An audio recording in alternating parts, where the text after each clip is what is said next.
Back pipe hizo hapo pesi 10 bosi ya Scania. Back pipe hapo pesi 5 hizo hapo. Funiko wa tanki hizo hapo pesi 15. Overflow ya kamisi hizo hapo pesi 3. Overflow ya kamisi hapo pesi 3. Footbrake valve and hizo hapo pesi 2. Connector wa upepo pesi 5 hizo hapo. Oil filter hizo hapa pesi 5. Diesel filter hizo hapo pesi 5. Saka just trailer hizo hapo pesi 5. Telempo small hizo hapo. Box 5 sana kila box na pesi 2. Overflow big na small hizo hapo pesi 1.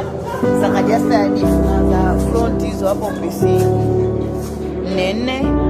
Tata brush kaka kapa tata brush hizo hapo pesi 4. Fuel pump hapo pesi 2 bosi. Footbrake valve hiyo hapo ya homo pesi 1. Sura hapo yote hiyo hapo.